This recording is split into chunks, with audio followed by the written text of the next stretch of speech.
The Night Elves, once immortal beings, were thrust into a mortal existence, a reality that was far from easy to accept.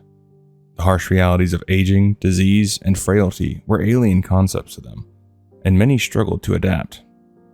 In a desperate bid to reclaim their lost immortality, a group of rebellious druids hatched a plan.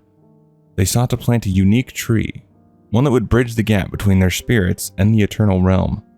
With the absence of Malfurion Stormrage, who at the time had fallen into a comatose state while in the Emerald Dream, thus not letting him wake up for many years later until after the Cataclysm.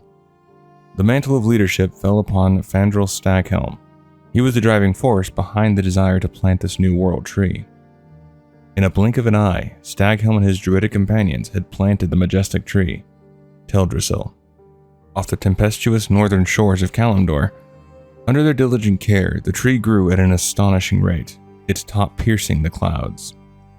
Nestled among the twilight boughs of this gigantic tree, the awe-inspiring city of Darnassus took root. The city stands as a testament to the resilience and survival of the Night Elven race. This tale is a testament to their determination and their will to survive.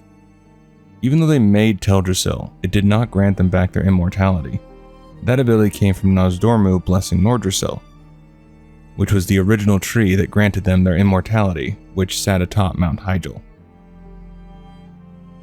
This city, brimming with druids, hunters, and warriors, is a harmonious blend of wooden lodges and carefully nurtured groves. The Temple of the Moon, a radiant symbol of hope, towers above the treetops, accompanied by the Grand Hall of Justice, the gathering place for the ever-watchful sentinels. Under the wise leadership of High Priestess Tyrande Whisperwind, Darnassus stands as a serene tribute to the Night Elves' reverence for nature. Darnassus is a city that dances to the rhythm of the natural world. It is built along the banks of a vast lake, with elegant bridges arching over its shimmering waters. The city's pathways are carpeted with the fallen leaves of the surrounding forests, adding to its tranquil charm.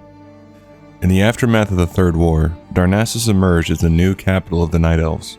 They allied with the Alliance to fend off the orcs' defilement of their forests. Despite their kinship with the Druids, they did not take lightly to their cousins, the Tauren, joining the Horde. The city can be accessed through a portal located in Rut Theron Village, and the same portal can be used for the return journey. Darnassus is home to notable figures such as Fandral Staghelm, who sends adventurers on various quests, and Tyrande Whisperwind, the official leader of their society. The city is an exclusive territory of the Alliance. The Argent Dawn Embassy also finds its home here.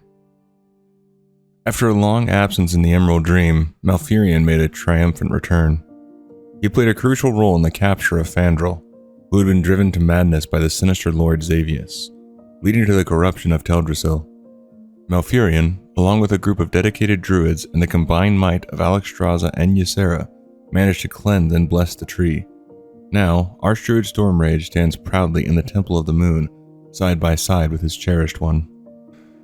As refugees from Gilneas, both Worgen and humans started to pour in, a unique solution was found. A seed, carefully selected from Gilneas, was planted and nurtured. The seed grew into the magnificent Howling Oak, providing a sanctuary for these newcomers. Set in the aftermath of the Cataclysm, Tyrande and Malfurion convened a crucial summit near Darnassus. The agenda? To consider the inclusion of the noble Worgen of Gilneas into the Alliance. However, the path to unity was not smooth. King Varian Wrynn of Stormwind held a deep-seated grudge against Genn Greymane, the ruler of Gilneas, for his past actions of isolation. This resentment threatened not just the summit, but the very fabric of the Alliance. But the discord did not end there.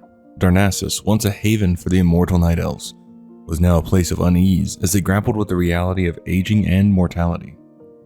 The reintroduction of the Highborn, the former elite of Night Elf society, only added fuel to the fire. The Highborn's past misuse of magic, which led to catastrophic consequences, was a wound that many Night Elves found hard to forgive. The discovery of a slain Highborn on the outskirts of Darnassus set off a chain of events. Malfurion and Tyrande, in a bid to prevent further unrest, appointed the skilled and cunning warden Maiev Shadowsong to investigate. Maiev's brother, Gerard Shadowsong, also returned, bringing his ailing wife in hopes of finding a cure. As the story unfolds, Malfurion works tirelessly to bridge the gap between Varian and Genn. After the dust of the Ashenvale battle settles, the identity of the highborn murderer comes to light. The Alliance, having weathered the storm, votes to welcome Gilneas back into its fold. Thanks to the diligent efforts of Agent Connolly, the Alliance managed to outsmart the Horde. The Night Elf Sentinels, with their keen senses and unparalleled tracking skills, discovered a hidden crypt and secured the Divine Bell, a powerful artifact. This victory was made possible by the brave sacrifice of Sarana Skyglaive. However, their triumph was short-lived. A cunning agent of the Sunreaver, working for the Horde, managed to infiltrate the city under the guise of neutrality granted by the Kirin Tor. He located the bell within the serene Cenarion Enclave and whisked it away to Silvermoon using a teleportation spell. Upon learning of the theft, Jaina Proudmoore traced the magical residue left by the teleportation spell to the city's exit. There, she discovered a portal leading to Dalaran. Realizing the gravity of the situation, she knew immediate action was necessary.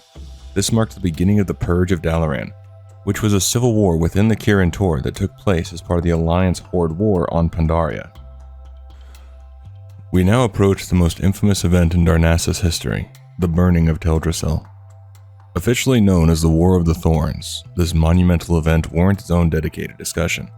The climax of this war was marked by Sylvanas' strategic decision to decimate the Night Elves by setting their home ablaze. The resulting loss of life was staggering, and the pain experienced by the surviving Night Elves was profound. Tyranda's anger was palpable and immense. Come then, show me Elune's wrath.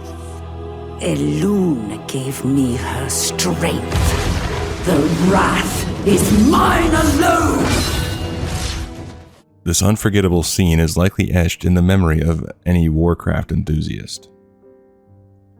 For me, Darnassus held a special place as my favorite city, a place I relished returning to and exploring.